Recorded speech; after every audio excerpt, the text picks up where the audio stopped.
ఇక ఇక రాష్ట్ర వ్యాప్తంగా మళ్ళొక చర్చ ఏంటంటే కేసీఆర్ బయటికి రాబోతున్నాడంట. కేసీఆర్ మళ్ళీ బయటకు వచ్చి కార్నర్ మీటింగులు, చిన్న చిన్న సభలు సమావేశాలు ఏర్పాటు చేసుకొని కాంగ్రెస్ పార్టీని టార్గెట్ చేయబోతున్నాడంట.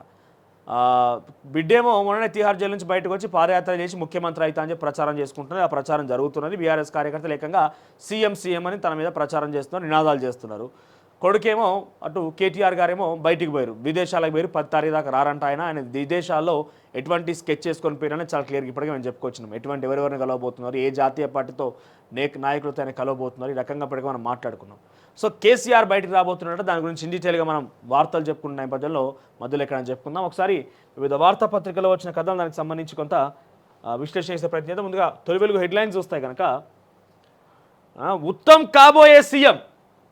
నిన్న భువనగిరి పార్లమెంట్ పరిధిలో ఒక సమావేశంలో ఇరిగేషన్ శాఖ మంత్రి ఉత్తమ్ కుమార్ రెడ్డి, ఇతర ఎంపీలు, ఎమ్మెల్సీలు, ఎమ్మెల్యేలందరూ ఉన్న వేదిక మీద రాజగోపాల్ రెడ్డి ఒక్కసారిగా నోరు జారి ముఖ్యమంత్రి ఉత్తమ్ కుమార్ రెడ్డి అన్నాడు. తర్వాత దాన్ని కవర్ చేసుకొచ్చే ప్రయత్నంలో భాగంగా ఒక మాట మాట్లాడండి. ఎప్పటికైనా అవుతావన్నా, నీకు ఆ సత్తా ఉన్నది, గతంలోనే మిస్ అయింది, మళ్ళీ అవుతావన్నట్టుగా రాజగోపాల్ రెడ్డి మాట్లాడుతూనే అది జర బూమరాంగ్ అయింది. మళ్ళీ చర్చ ప్రారంభమైంది.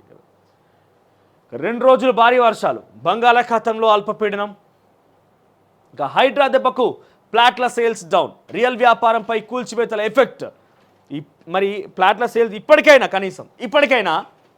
ఇప్పటికైనా హైడ్రా మేల్కొని, ఇరిగేషన్, రెవెన్యూ, ఇతరత్ర అధికారులు మొత్తం మేల్కొని, మీరు హైడ్రా దెబ్బకి ఫ్లాట్ సేల్స్ డౌన్ అని అయితే వార్త చూస్తున్నామో, మీరు కొత్తగా ఇప్పుడు కట్టినటువంటి ఫ్లాట్లలో ఏ అక్రమంగా ఉన్నాయి, ఏ నిజంగా ఉన్నాయని తేల్చండి. లేదంటే మీరు పని చేయండి, రాష్ట్ర ప్రభుత్వమే ఒక ప్రత్యేక వెబ్సైట్ రూపొందించి రానున్న రోజుల్లోనైనా పూర్తి స్థాయి డాక్యుమెంటేషన్, ఆ అపార్ట్మెంట్ వెంచర్ కనుక బిల్డర్ కనుక ఉండి ఉంటే, ఆ కొనుగోలు చేసేవారు కానీ, ఇండిపెండెంట్ హౌస్లో కానీ, ఇంకేదైనా కానీ బిల్డర్స్ అన్నిటికి కూడా ఒక వెబ్సైట్ రూపొందించి ఏది అక్రమము, ఏది సక్రమము, కొనొచ్చా కొనొద్దా, ఈ రకంగా ఇన్ఫర్మేషన్ ఇస్తే ఈ అమాయకులు కూడా మోసపోకుండా ఉంటారు, అమాయక జనం కూడా కొనకుండా మోసపోకుండా ఉంటారు. సో అటువంటిది ఒకటి రూపొందించండి. ఇప్పటికే ఫ్లాట్లు డౌన్ అయినాయట. సో డెఫినెట్గా హైడ్రాకి సంబంధించి ఎఫెక్ట్ అయితే కనబడుతుంది హైదరాబాద్లో. ఎవరైతే ఇల్లు కొనాలనుకునే వారు ఉంటారో ఇకనైనా ఈ డౌన్ అయింది కదా, తొందరగా కొనుగోలు చేద్దామని ఆలోచన ఉన్న వాళ్ళు ఎవరైతే కొనుగోలు చేస్తారో ఇకనైనా కనీసం అది అక్రమణ జరిగిందా, ఎఫ్టీఎల్ పరిధిలోనా, బఫర్ జోనా, లేక ప్రభుత్వ భూమా, ఇవన్నీ ఆధారాలు సేకరించి అన్ని రకాలుగా దబ్బన వర్షం పడ్డా కూడా మనం ఉనకుండా ఉండాలి. అన్ని ఆధారాలు అన్ని రకాలుగా మీరు అన్ని సమన్వయం చేసుకున్న తర్వాతనే కొనుగోలు చేయండి. లేదంటే మళ్ళీ ఏ క్షణమైనా వచ్చి కూల్చొచ్చు హైడ్రా. ఇక ఇల్లు కొనాలంటే ఆలోచిస్తున్న సామాన్యులు, ప్లాట్లు బుకింగ్ విషయంలో వెనుకంజ. అమీన్పూర్ చెరువు చుట్టూ అపార్ట్మెంట్ల నిర్మాణం. అటు పోతే చెరువే లేదు అసలు, దాని దగ్గరకు మొత్తం కొలాప్స్ అది.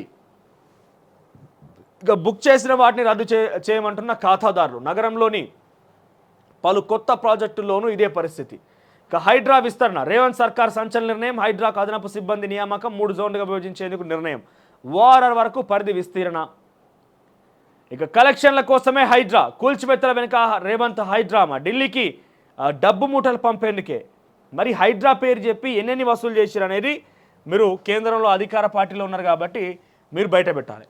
మరి హైడ్రా పేరు చెప్పి రేవంత్ రెడ్డి ఎన్ని వసూళ్లు పాల్పడ్డాడు, ఎవరు రేవంత్ రెడ్డికి ఇచ్చిర్రు, ఎంత ఇచ్చిర్రు అనే విషయం మీకు మీ దగ్గర దృష్టిలో ఉంటే ఎవరి ఆరోపణ చేసేది.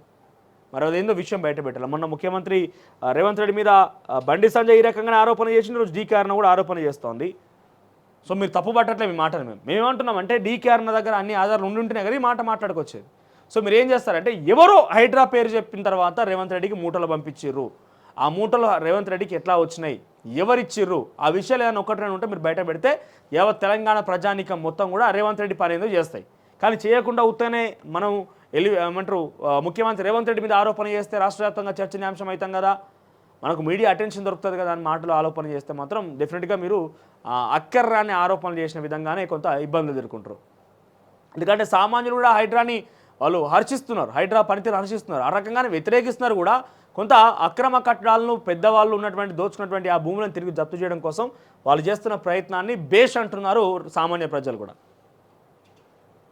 ఇక ప్రాణాలు తీస్తున్న లోన్ యాప్స్. కరీంనగర్లో ఒకరు మృతి, ఆసుపత్రిలో చికిత్స పొందుతున్న మరో యువకుడు. చనిపోయిన మృతుడి కుటుంబానికి వేధింపులు. అడగోలుగా ఐడి కార్డులు పెట్టి, ఆధార్ కార్డులు పెట్టి, ఆ ప్లే స్టోర్లో అప్లికేషన్ రాగానే లోన్లు తీసుకుంటే గిట్లనే పారవుతుంది. ఎంత ఉంటే టార్చర్ అంటే దాని నుంచి చాలామంది కూడా చనిపోతున్నారు లోన్ యాప్స్ ద్వారా. వేధింపులు చాలా తీవ్రంగా ఉంటాయి.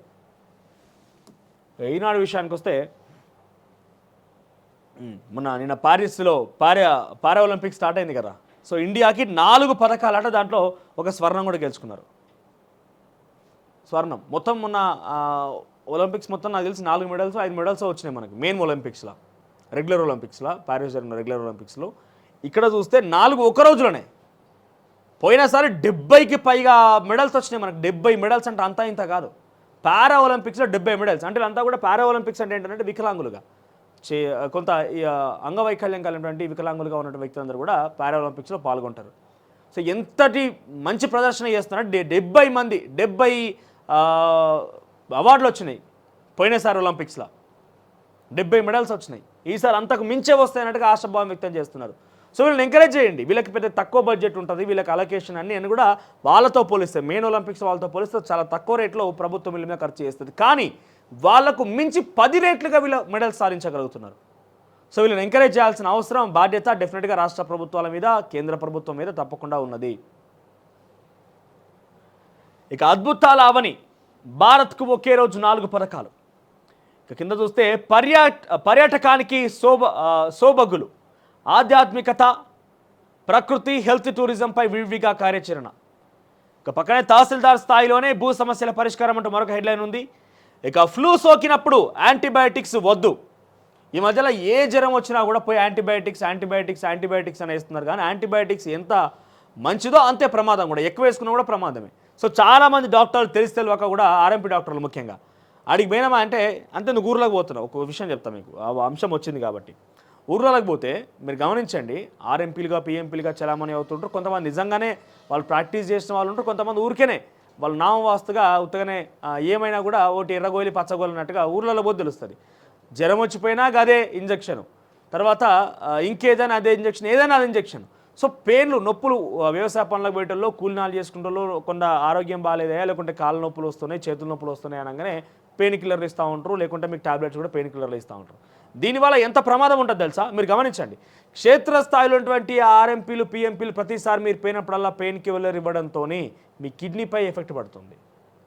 చాలా సమస్యలు, ఒకటి కాదు 60% మంది ఇదే సమస్యతోని అక్కడ క్షేత్రస్థాయిలో మనకు రిలాక్సేషన్ కోసం, వెంటనే తాత్కాలిక ఉపశమనం కోసం వారు మనకి పెయిన్ కిల్లర్లు ఇవ్వడం, తర్వాత వెంటనే అది అలవాటు అయిపోయి అదే ఆనవాయితీగా 2 రోజులకోసారి 3 రోజులకోసారి ఇదే పెయిన్ కిల్లర్లు వాడడంతో కిడ్నీ సంబంధిత వ్యాధులు వస్తున్నాయి. కిడ్నీలు చెడిపోయే అవకాశం కూడా ఉన్నది.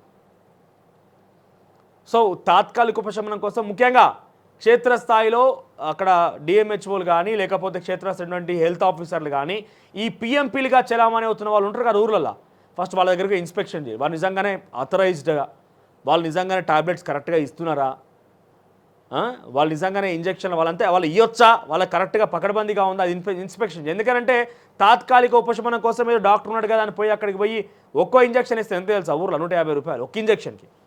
పెద్ద కార్పొరేట్ ఆసుపత్రిలో కూడా అంత ఛార్జ్ చేయరు చిన్న వాటికి. ఉన్నాడు ఒక్కోడు కదా మరి, అక్కడ పోతే ఒక్క డాక్టర్ ఉంటాడు. నేను డాక్టర్లను తప్పుకోవడం అంటలేను, కొంతమందిని మాత్రమే. దాంట్లో 50% మంచి వాళ్ళు ఉంటే 50% ఇటువంటి ఏదొచ్చినా కూడా వాళ్ళకి తెలిసింది ఒకటే, ఎర్ర పెన్ను, ఎర్ర బటన్, పచ్చ బటన్ అన్నట్టుగా ఫోన్లో వాళ్ళకి తెలిసింది ఒకటి, ఎర్రగోలి పచ్చగోలి. ఏమొచ్చినా గదే ఇస్తారు, గదే ఇచ్చి పంపించేస్తారు.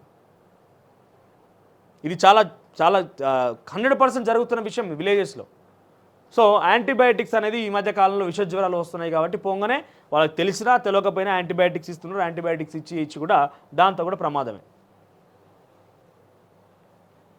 ఇక 2 సిఈలే ప్రధాన బాధ్యులు, డిఈ ఏడీఈలదే నిర్లక్ష్యం. నిన్న శ్రీశైలం విద్యుత్ కేంద్రానికి సంబంధించి గత 2020లో జరిగిన అగ్ని ప్రమాదం గురించి ఒక రిపోర్ట్ ఇచ్చిందట కమిటీ. ఇక మక్కలు అదరహో, వరంగల్ ఎనుమాముల వ్యవసాయ మార్కెట్లో శుక్రవారం మక్కలకు రికార్డు స్థాయిలో ధర పలికింది. క్వింటాల్కు 2,960 రూపాయలు ధర రావడంతో రైతులు ఆనందం వ్యక్తం చేశారు. ఇక పక్కనే బలవంతంగా భూములు సేకరించమంటున్నారు ఉత్తమ్ కుమార్ రెడ్డి. 2026 మార్చికి దేవాదుల పూర్తి చేస్తామని వెల్లడి. ఇక నీరు వస్తుందని కన్నీరు తుడుస్తుందని బండరాళ్ల భూమిని తీర్చిదిద్దుకున్నారు సోదరులు. ఎస్ఆర్ఎస్పి జలాలు రాకపోవడంతో నిరాశ. సాగునీటి కోసం 38 బోర్లు వేసినా కూడా ఆ ఫలితం అంతంత మాత్రమే. అబ్బా, 38 బోర్లు అంట. ఇక ఆంధ్రజ్యోతిలో హెడ్లైన్స్ చూద్దాం ఒకసారి. ఒకరోజే 4 పథకాలు పారిస్ ఒలింపిక్ సంబంధించి. ఇక హిమాయత్ సాగర్కు హైడ్రా బుల్డోజర్లు. ఎఫ్టీఎల్ బఫర్ జోన్ 1, 2 బఫర్ జోన్పై 1-2 రోజుల్లో స్పష్టత చెప్తున్నా కదా, హిమాయత్ సాగర్ వైపుగా బుల్డోజర్లు పోతున్నాయని. ఇక 1000 ఎకరాల్లో జూ పార్కు, హైదరాబాద్ శివార్లలో కొత్తగా ఏర్పాటు. ఇక పిఎస్ఆర్, కాంతి రాణా, విశాల్ గుని వీళ్ళందరూ కూడా ఐఏఎస్ ఐపీఎస్ ఆఫీసర్లు. నిన్న ఏదైతే ఏపీకి సంబంధించి ఒక ముంబై నటి అక్కడికి చేరుకున్నదో ఆవిడ చెప్పిన వివరాల ప్రకారంగా కొంతమంది ఐఏఎస్ ఐపీఎస్ ఆఫీసర్లు తనని చాలా చిత్రహింసలకు గురి చేసి మానసికంగా శారీరకంగా తనపై దాడి చేసే ప్రయత్నం చేసినట్టు ఆ వివరాలు నిన్న ఆవిడ ఏపీకి వచ్చి వివరించింది. ఇక రాత్రిపూట డ్యూటీ భయం, ఏదైతే స్టాఫ్ నర్సులు కావచ్చు లేకుంటే జూనియర్ డాక్టర్లు కావచ్చు రాత్రిపూట డ్యూటీ చేయాలంటే వసతులు లేవట. దానికి సంబంధించి ఒక 3000 మందితో సర్వే చేసిన తర్వాత 3000 మంది పైన సర్వే చేసిన తర్వాత 22 రాష్ట్రాల్లో ఆ విషయాన్ని వెల్లడించారట. ఇక శివాజీ మాకు దేవుడు అంటున్నారు మోడీ. నిన్న మహారాష్ట్రలో అంతకుముందు ఒకటి విగ్రహం కూలిపోయింది కదా, ఆ విగ్రహం కూలిపోయి సంబంధించిన అంశం గురించి క్షమాపణ చెప్తున్నా అంటున్నారు ప్రధాని మోదీ. ఇక 15,000 కోట్లు గ్రాంటే, అమరావతి నిర్మాణానికి కేంద్రం సాయం. ఇక దక్షిణ ట్రిబుల్-ఆర్కు 3 నమూనాలు, అలైన్మెంట్ ఖరారు కోసం రూపకల్పన, రైతు సాగు భూములు లేని మార్గంపై యోచన, 4th సిటీకి అనుగుణంగా ఉండేలా చర్యలు, ప్రత్యేకంగా దృష్టి సారించాలని సర్కారు. 189.2 కిలోమీటర్లకు 2,000 హెక్టార్ల భూమి. ఇక లేడీస్ హాస్టల్ బాత్రూంలో రహస్య కెమెరాలు, ఎంత ఘోరం అంటే ఇది అబ్జర్వ్ చేస్తే ఒక విషయం చెప్తా, ఇన్నిటిలో మీకు చెప్పే ప్రయత్నం చేస్తా. చాలా అంటే ఎంత పాశవికత, ఎంతటి దుర్మార్గం అని అంటే నిజంగా ఒక అబ్బాయి ఏం చేసిండు, ఈ అబ్బాయి ఒక అమ్మాయిని, ఆ కాలేజ్ అమ్మాయి క్లాస్మేట్ని ట్రాప్ చేసి ఆ అమ్మాయిని ఒక హోటల్ రూమ్కి తీసుకెళ్ళి అక్కడ వాళ్ళు ఏకాంతంగా గడిపిన క్షణాలు, అంటే ప్రైవేట్గా వాళ్ళు చేసిన పనిని కూడా దాన్ని కూడా వీడియో రికార్డ్ చేసి ఆ వీడియో చూపించి ఆ అమ్మాయినే బ్లాక్మెయిల్ చేసి ఆ అమ్మాయి ద్వారా కొన్ని సీక్రెట్ కెమెరాలు స్పై బగ్గులు ఇచ్చి గుడ్లవల్లేరు అనే కాలేజ్ ఉంటుంది గుడివాడ దగ్గర, ఆ గుడ్లవల్లేరు కాలేజ్ దగ్గర ఆ లేడీస్ హాస్టల్ బాత్రూంలో పెట్టించిందట. లేడీస్ హాస్టల్ బాత్రూంలో ఆ సీసీ కెమెరాలను పెట్టించి ఆ వీడియోలను కొన్ని సుమారుగా 2 సంవత్సరాలు నడుస్తున్నట్టు తతంగం అంతా, ఆ వీడియోలు మొత్తం కూడా రికార్డ్ చేసి వాటిని ఇతర స్నేహితులకి ఇతర కాలేజ్ మేట్స్కి అమ్ముకున్నాడంట. ఆ వీడియోల్ని ఆ హాస్టల్ వాష్రూమ్స్లో రికార్డ్ అయినటువంటి ఆ వీడియోని ఇతర అమ్మాయిలకి ఇతర స్నేహితులకు అమ్ముకున్నాడంట. ఈ విషయం మొన్న 6 రోజుల క్రితం బయటకు వస్తే ఆ కాలేజ్ కూడా దాన్ని కప్పుచ్చే ప్రయత్నం చేసిందట. ఎందుకంటే ఆ అమ్మాయి ఎవరైతే ఆ అబ్బాయి ద్వారా బాధితురాలుగా ఉందో, తర్వాత ఆమె ఇతరులకు ఆ అబ్బాయికి సహకరించి ఆ ఇతరుల యొక్క విషయాల్ని చిత్రీకరించేందుకు సీక్రెట్ కెమెరాలు పెట్టిందో వాళ్ళ నాయన జర రాజకీయవేత్తనో వ్యాపారవేత్తనో ఉన్నాడట. కాలేజీతో కుమ్మక్క అయిపోయి డీల్ కుదుర్చుకొని ఇది మొత్తం కొలాబ్స్ చేయండి అని చెప్పిండంట. సుమారుగా 300 వీడియోలు ఉన్నాయంట. 300 వీడియోలు అంటే ఎన్ని రోజులుగా నడుస్తాయని విధంగా అర్థం చేసుకోండి. ఇక 300 వీడియోలు ఉన్నాయట, అమ్మాయి సహకారంతో వచ్చినాయట ఇవన్నీ. ఇది మొత్తాన్ని కూడా ఫేక్ అని కొట్టిపారేసే రకంగా కాలేజీ యాజమాన్యం ప్రయత్నం చేస్తే మొన్న అర్ధరాత్రి నుంచి అమ్మాయిలు మొత్తం కూడా అక్కడ పెద్ద ఎత్తున ధర్నా చేపట్టారు కాలేజ్ ఆవరణలో. ఏపీకి సంబంధించిన విషయం ఇది. అంటే ప్రైవేట్ కాలేజీలకు తీసుకుపోయి మన పిల్లల్ని ఆడేసి లక్షల ఫీజులు కట్టి మీకు మా పాపను చదివించండి, మా పాపకు ఇక్కడ డిసిప్లిన్ నేర్పించండి, జరా ఆ బాగోగులు చూసుకోండి అని చెప్తే ఆ కాలేజ్ యాజమాన్యాలు ఏమో ఇట్లాంటి పని చేస్తున్నాయి. ఇక్కడ దాకా వచ్చిన వాళ్ళకి అసలు అనుమానం రాలేదా అని అంటే చాలా ఆశ్చర్యం వేస్తుంది.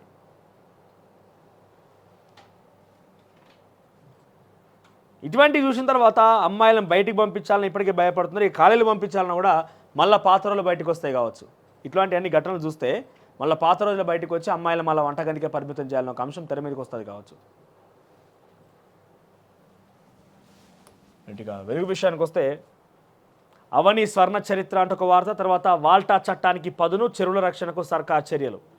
ఇక టీటీడీ తరహాలో యాదగిరిగుట్ట టెంపుల్ బోర్డు ఏర్పాటు చేయాలని అధికారులకు సీఎం రేవంత్ ఆదేశం. ఇక ఆర్గాన్ డొనేషన్కు దేశవ్యాప్తంగా ఒకే పాలసీ. సింగరేణిలో 2,364 మంది వర్కర్లు రెగ్యులరైజ్. ఇక జగదీష్ టైట్లర్పై హత్య కేసు పెట్టండి అంటే ఒక వార్త, ఇక్కడది రౌస్ రెవెన్యూ కోర్టు. తర్వాత బాధ్యత హైడ్రాకు, మూసి పొడుగున ఆక్రమణల తొలగింపుపై బాధ్యత హైడ్రాకు. మూసి పొడుగున ఎవరున్నారు అంటే ఇటువంటి చిన్న గుడిసెలు గుడారాలు వేసుకొని సామాన్యులు ఉన్నారు. సో ఫస్ట్ నష్టపరిహారం చెల్లించాడు. ఎందుకంటే ఏండ్ల బట్టి అక్కడే ఉంటారు. మరి అక్కడికి ఇన్నోపలంగా బొమ్మనంటే ఏడిగిపోతారు వాళ్ళు. ఇక స్కిల్ వర్సిటీ ఇంటిగ్రేటెడ్ స్కూల్స్ డిజైన్ల పరిశీలన. ఇక పక్కనే వేములవాడ గుడి విస్తరణ డిజైన్కు శృంగేరి పీఠం అనుమతులు తీసుకోండి అంటే ఒక వార్త హైలైట్గా ఉంది. ఇక ఓవైసీకి ఒక న్యాయం, ఇతరులకు ఓ న్యాయమా? చెరువులో బిల్డింగ్ కడితే ఎందుకు కూలుస్తలే? బండి సంజయ్. ఇక బీఆర్ఎస్ ఇక్కడ చాలా క్లియర్గా ఏం చెప్తున్నారంటే కూల్చు అని మీరు అంటున్నారు. సరే అంటే మీరు ప్రభుత్వానికి సవాల్ చేసినట్ట, ప్రభుత్వానికి లేకపోతే హెచ్చరిక చేసినట్టు దేని సరే విషయం పక్కన పెడితే ఇక్కడ ఆల్రెడీ స్కూల్ ఉన్నది కరెక్టే, ఫాతిమా అనే కాలేజ్ అక్కడ ఉన్నది కరెక్టే. ఈ కాలేజ్ పూర్తిగా కూడా మీకు చూపిస్తాను ఒకసారి. ఇక్కడ బండి సంజయ్ ఆరోపిస్తున్న విధంగా బండి సంజయ్ చాలామంది బీజేపీ దమ్ముంటే కూల్చు, దమ్ము లేదా, ధైర్యం లేదా, అక్రమాలను కూల్చడం దమ్ము ధైర్యం ఎందుకు, మేము భాగస్వామిగా ఉంటాం మీకు సపోర్ట్ చేస్తామని అలా కానీ దమ్ము లేదా, ధైర్యం లేదా.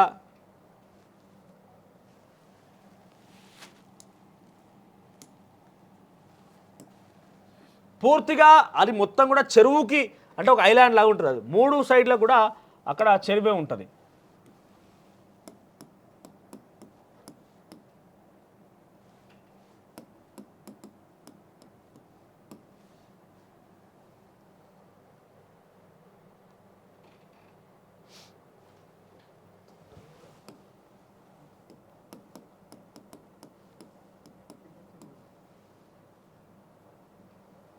రైట్, ఇది ఆ కాలేజ్. ఓకే, ఇక్కడ మీరు చూడండి, డెఫినెట్గా ఇది మొత్తం కూడా చెరువులను కట్టేసారు. ఇది ఆ కాలేజ్. ఇది కూల్చాలంటే డెఫినెట్గా ఇప్పుడు ఒక విద్యా సంస్థ నడుస్తుంది, ఇక్కడ ఆల్రెడీ కాలేజెస్ ఇవన్నీ ఉన్నాయి కాబట్టి ఇప్పుడున్న పలంగా ఇది కూలిస్తే సాధ్యం కాదని చెప్పి కొంత ఎడ్యుకేషనల్ అంటే ఈ సంవత్సరం ఎడ్యుకేషన్ పూర్తయినాక సెలవుల్లో కూర్చేస్తామని రాష్ట్ర ప్రభుత్వం చెప్పుకొచ్చింది. హైకోర్టు కూడా కొంత ఆధారాలు సేకరించి వెసులుబాటు కల్పించండి విద్యా సంవత్సరం అయిపోయేంత వరకు అని ఇది మర్రి రాజశేఖర రెడ్డికి సంబంధించిన కాలేజీలు కావచ్చు, అనురాగ్ కాలేజీ గురించి చెప్పింది బలరాజేశ్వర రెడ్డికి. సో సేమ్ ఇక్కడ కూడా వర్తిస్తుంది కాబట్టి ఇక్కడ ఈ విద్యా సంవత్సరం అయిపోయాక సెలవుల్లో కూల్చేస్తామనేది ఒక మాట. ఓకే, ఎటు చూసుకున్న కూడా ఈ కాలేజ్ మొత్తం ఇక్కడ చూడండి, ఇది ఫాతిమా కాలేజ్ సంబంధించి బిల్డింగ్ ఇంతవరకే ఉంటుంది. ఇది మొత్తం కూడా ఇతర భవనాలు ఇంకా ఇతరత్ర ఉన్నాయి. ఇక్కడ ఓవైఎస్ ఎడ్యుకేషన్ సంబంధించి ఇంకోటి అంటే ఇదంతా కూడా చెరువు పరిధిలో ఉన్నది. ఇక్కడ వరకు కూడా ఇదంతా ఈ బౌండరీ మొత్తం దానికి వెనకే వస్తుంది సుమారుగా. అంత ఈజీ ఏం కాదు ఒక్కసారి కూల్చడం అని అంటే. సో ఇది విద్యా సంవత్సరం అయిపోయాక కూల్చేస్తామని చెప్తున్నారు. సో మీరు ప్రతిసారి సవాల్ చేసి బండి సంజయ్ గారు మీ యొక్క స్థాయిని తగ్గించుకుంటున్నారు. ఎందుకంటే ఒకరినే టార్గెట్ చేసే రకంగా మీరు కేంద్ర మంత్రిగా ఉన్నారు కాబట్టి పదే ఇంకా రాష్ట్ర అధ్యక్షునిగా పడిపోయి మీ స్థాయిని ఇంకా కరీంనగర్ వరకు పరిమితం చేసుకొని మీరు ఒక కార్పొరేటర్ ఉన్నటువంటి ఆ గతంలో ఉన్నటువంటి ఆ పరిస్థితిని మళ్ళీ మీరు మొదట్లో పెట్టున్నారేమో కానీ మళ్ళీ గరే మాట్లాడుతున్నారు. ఇక చెరువులో బిల్డింగ్ కడితే ఎందుకు కూలుస్తలే బండి సంజయ్, బీఆర్ఎస్ అరాచకాలు మరవలేం, ఆ పార్టీ అంతు చూస్తాం, బీజేపీలో బీఆర్ఎస్ విలీనం ప్రసక్తి లేదని వ్యాఖ్య.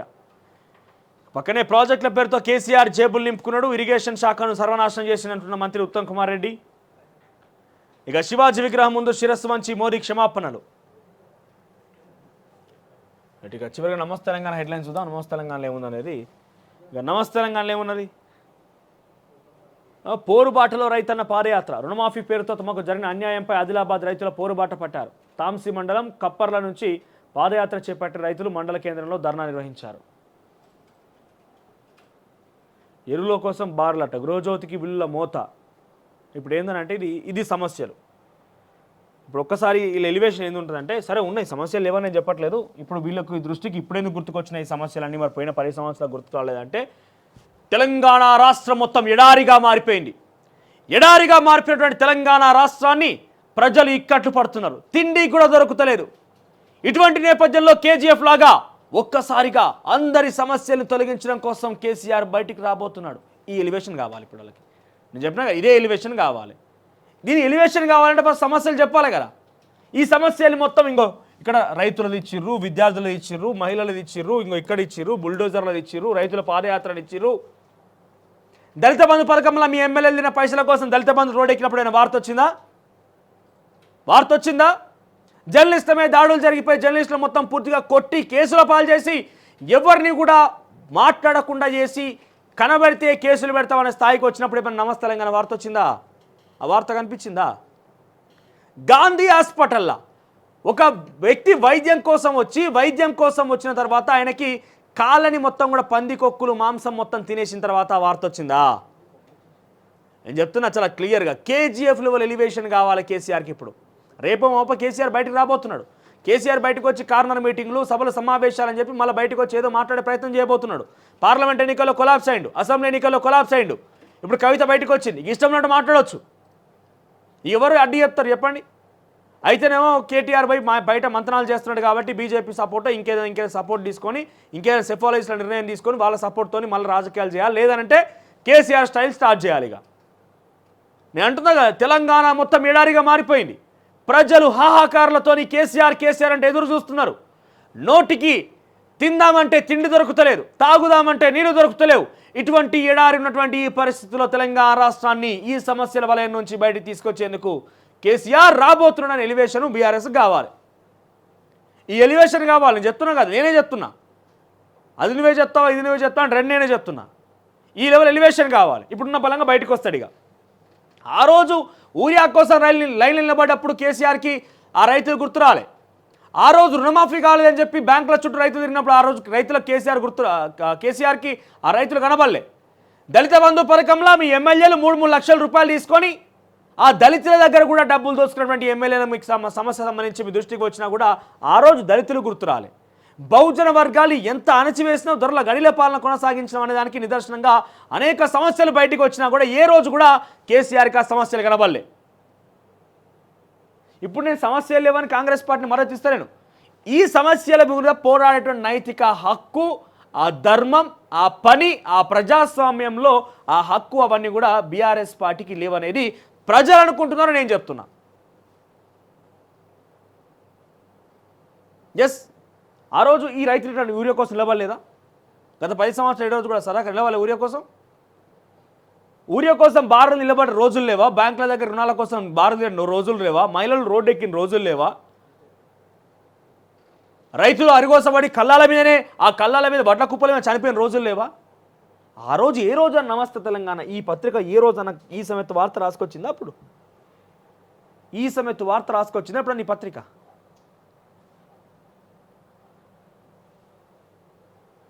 ఈయన అంటున్నా కేసీఆర్ కాంగ్రెస్ పై కేసీఆర్ కథనబేరి. నేను చెప్తున్నా కదా, ఈ విషయాన్ని ఇప్పుడు కేసీఆర్ని ఏడా పాపం 6 నెలలే అసలు ఏం మాట్లాడతలేడు, ఏడబోతలేడు, ఏడికొస్తలేడు. ఎవరోజు తుంటి ఎముక ఇరిగింది, ఆ తర్వాత అసెంబ్లీకి వచ్చి ఉత్తగానే ఎంత డొల్లా అన్నాడు, ఏదో పోయింది అంతే. ఒకరోజు వచ్చే గరిసేపు కూర్చుండి ఇక బయట రావాలంటే ఏదో టాపిక్ కావాలి. ఏమన్నా మాట్లాడినా కూడా బీఆర్ఎస్ పార్టీ బూమరాంగ్ అవుతుంది. కాబట్టి కేసీఆర్ బయటకు వచ్చి కేసీఆర్ ఈ సమస్యల్ని మొత్తం చక్కదిద్దుతాడట. అసెంబ్లీకి వచ్చి మాట్లాడే దిక్కేమో లేదు.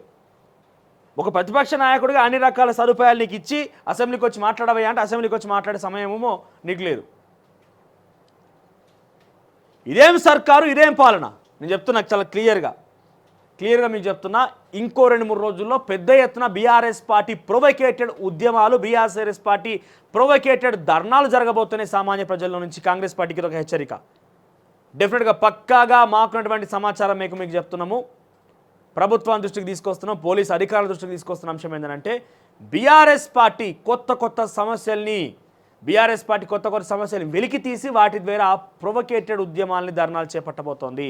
ఆ తర్వాత అక్కడక్కడికి ఉదాహరణ తీసుకుంటే అంతకుముందు నల్గొండలో ఒక 2 అమ్మాయిలు కొంత లైంగిక వేధింపులు సంథింగ్ ఆ అబ్బాయి వేధించడం కారణంగానో ఇద్దరు కూడా ఆత్మహత్య చేసుకొని చనిపోయారు. తర్వాత పుర్లమందాజు చనిపోయారు. సో బాధిత కుటుంబాన్ని రక్షణ నిలబడాలని చెప్పి ప్రభుత్వాలు అందరం డిమాండ్ చేసినాం. ఓకే, అక్కడికి ఏ రకంగా అయితే కవిత అక్కడికి వెళ్ళిపోయి కవితకు సంబంధించిన నాయకులు, కవిత అనుచరులు పోయి ఏ రకంగా రాజకీయం చేసి తమ వైపు తిప్పుకునే ప్రయత్నం చేసిరో ఆ రకంగానే ఎక్కడెక్కడైతే సమస్యలు ఎదురవుతాయో, ఎక్కడెక్కడైతే సమస్యలు కనబడుతాయో అక్కడికి గద్దల్లాగా వచ్చి వాలిపోతారు. వద్దన్నా వస్తాయి. ఈసారి మనం వద్దన్నాళ్ళు వస్తారు, వద్దన్నా కూడా వస్తారు. కార్నర్ మీటింగ్లు, సభలు, సమావేశాలు అనేది ఏమి ఉత్తగా అయిపోయి ముచ్చగా ఇప్పుడు ఏమున్నది చేయని కార్నర్ మీటింగ్లు చేయనికి. అందుకే సమస్యలు కావాలి. సమస్యలు ఏడున్నాయి? ప్రజలలో పోయి లేనిపోయి ముచ్చట్లు బయటకు తీయాలి. ఇవన్నీ కూడా జరుగుతున్నాయి, జరగట్లేదుగా 100% జరుగుతున్నాయి. వీటి మీద ప్రభుత్వం ఏం దృష్టి పెడతలేని హృదయం మేము కూడా ప్రశ్నిస్తున్నాం. కానీ ఈ ప్రశ్నించే హక్కు, బయటికి వచ్చి ఈ రకంగా జరిగింది మీరు ఏం చేస్తారనే హక్కు ముక్కప్పుడు మనం కనుక మంచి చేసి ఉంటే వాళ్ళని ఏలెత్తి చూపినా మంచిగానే ఉండేది. కానీ మనమే దొంగలమై దొంగ అన్నట్టు ఉంటుంది. మళ్ళీ తర్వాత ఈ ఎలివేషన్ కావాలి. నేను ఈ వార్త చూడనే లేదు, వాస్తవానికి చూడకముందు చెప్పిన ఏం జరగబోతుంది అనేది. ఈ హెడ్లైన్ ఇంకా నేను చూడలేదు. ఈ నమస్తే తెలంగాణ అసలు బేసిక్గా మేము అసలు పట్టించుకోము దీనికి సంబంధించి. ఎందుకంటే పెద్దగా ఉపయోగకరమైనటువంటి వార్తలు కానీ, ఉపశమనం కల్పించేటువంటి వార్తలు కానీ ఎప్పుడు కూడా ఇందులో రావు. పెద్దగా పట్టించుకోరు తెలియదు కూడా. నేనే కాదు, సామాన్య జనం కూడా పట్టించుకోరు. కానీ ఇక్కడ ఈరోజు చూసిన తర్వాత ఈ పైన వార్త చూసి కిందికి పోగానే కేసీఆర్ కాంగ్రెస్ పై కథన బేరణంగా అర్థమైపోయాయి. ఇక గాయపడిన సింహం కంటే శ్వాస, గాయపడిన సింహంలో నుంచి గర్జించే సింహం కన్నా శ్వాస గట్టిగా ఏదో వస్తుందని చెప్పి డైలాగ్ ఉంటుంది కేజీఎఫ్లో. ఆ ఎలివేషన్ కోరుకుంటున్నాడు కేసీఆర్. ఆ ఎలివేషన్ ఇవ్వాలంటే ఈ సమస్యలు ఇవి ఉన్నాయని చెప్పి ప్రజలకు చూపెట్టాలి, లేనిపోని బయటికి పట్టుకు రావాలి. ఇంకేదైనా సమస్యలు బాగా ఉత్పన్నం అవసరమైతే క్రియేట్ చేసి ఆడికి కేసీఆర్ పోవాలి. అమ్మ నేను ఉన్నా, నువ్వు బాధపడక, నీకు నేను ఆదుకుంటా, రైతు దగ్గరకో నిరుద్యోగుల దగ్గరకో విద్యార్థుల దగ్గరికి మళ్ళీ పోయి అక్కడ ఒక రాజకీయాలను ఏర్పాటు చేసుకోవాలి. ఇది ముమ్మాటికి ప్లాన్. గత 10 ఏళ్లలో మీరే కనుక పట్టించుకొని ఉంటే ఈరోజు మీరు ప్రతిపక్షం ఉండకపోతుండే కదా. కొన్ని వందల సమస్యలు చెప్పుకొస్తాం, ఒకటి కాదు రెండు కాదు. కాళేశ్వరం రైతులను పట్టించుకున్నారా? మా దగ్గర కాళేశ్వరం ప్రాజెక్టుకు సంబంధించి అక్కడ నష్టపరిహారంలో చాలా ఇబ్బందులు తలెత్తుతున్నాయి. అప్పటి మాజీ ఎమ్మెల్యే పుట్టామధు కావచ్చు, ఇరిగేషన్ శాఖ మంత్రి హరీష్ రావు కావచ్చు, వీళ్ళు అక్రమాలు పాల్పడుతున్నారు, మాకు నష్టపరిహారం చెల్లించట్లేదని చెప్పి పెద్ద ఎత్తున ఆందోళన చేపట్టి అక్కడ ఆ పనులను అడ్డుకునే ప్రయత్నం చేస్తే ఒక రైతు మీద థర్డ్ డిగ్రీ చేస్తారు. ఒక రైతు మీద థర్డ్ డిగ్రీ చేసిన ఘటన ఎక్కడ ఉన్నదా? ఖమ్మంలో రైతులకు సంఖ్యలు వేస్తారా? ఇంత దౌర్భాగ్యమా, ఇంత దుర్మార్గమా? అన్నీ వేసి మళ్ళీ మేము సత్యపూసలం సాంప్రదాయిని శుద్ధపూసలన్నట్టుగా చేసి బయటికి వస్తే ప్రజలు నమ్ముతారా? అయితే అయింది కావచ్చు, నేను మొత్తం కాదంటలేను. కొన్ని డెఫినెట్గా కేసీఆర్ వల్ల చాలా మంచి జరిగినాయి, కొన్ని సందర్భాల్లో. కానీ ఎంత మంచి జరిగిందో అంతకు రెట్టింపుగా 100 రేట్లుగా విధ్వంసం కూడా జరిగింది. రైతులను కొట్టుడు, రైతులను థర్డ్ డిగ్రీ ప్రయోగించుడు, రైతుల మీద సంఖ్యలు వేసుడు. ఈరోజు బయటికి కేసీఆర్ వచ్చినంత మాత్రం అంత ఈజీగా ప్రజలు యాక్సెప్ట్ చేస్తారా? ఒకసారి సదాకర్ కమ్యూనిటీలో పోల్ పెట్టు.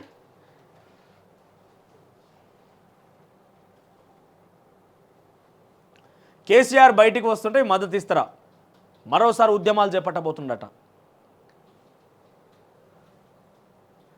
కేసీఆర్ కథనబేరి, లేదంటే కేసీఆర్ ఉద్యమానికి మద్దతు ఇస్తారా అని. ఇక ట్విట్టర్లో ఆయన సుప్రీంకోర్టు తప్పుబట్టి సుప్రీంకోర్టు ఏదైతే కొంత వార్నింగ్ ఇచ్చిందో ముఖ్యమంత్రి రేవంత్ రెడ్డికి, దానికి సంబంధించి సారీ కూడా చెప్పిండు ఆయన. తర్వాత హైడ్రా ఇటు చూడు, చెరువులో కాంగ్రెస్ నేత వెంచర్. శ్రీశైలం హైవే పక్కనే సూరం చెరువు ఆక్రమించిస్తున్నటువంటి కేఎల్ఆర్ వెంచర్. ఆక్రమణలతో చెరువు నుంచి కాలనీలోకి ప్రవహిస్తున్న వరద నీరు. కేఎల్ఆర్ అంటే కిచ్చనగర్ లక్ష్మారెడ్డి, ఆయన అయి ఉంటాడు. ఇక మట్టిని కొట్టి సౌదాలు గట్టి, పొంగులేటి గుట్టు విప్పిన గూగులమ్మ. అబ్బబ్బబ్బ, ఎంతటి దయాహృదయమయ్యే మీది! నిజంగా మీకు చేతులెత్తి నమస్కరించాలి. ఈ 10 సంవత్సరాల మీరే కనుక అట్లా చేసి ఉంటే నిజంగా శ్రీనివాస్ గౌడ్కి చేతులెత్తి నమస్కరించాలి. ఎంతటి దయాహృదయం మీది! ఈ 10 సంవత్సరాల్లో కనుక ఈ రకంగానే మీరు సేవా సంకల్పంతో ముందుకు పోయి ఉంటే, మీరే కనుక డబుల్ బెడ్రూమ్ ఇచ్చి ఉంటే ఈ సామాన్య మధ్యతరగతి కుటుంబాలు రోడ్ల పడేవా? ఇటుగా ఇది హైలైట్స్గా ఉన్నాయి. ఇటుగా ఇన్ డీటెయిల్గా చూసే ముందు ఒకసారి మీకు ఒక అసలైన తొలి వెలుగు. ఫాలో వాట్సాప్ @తొలి వెలుగు అఫీషియల్.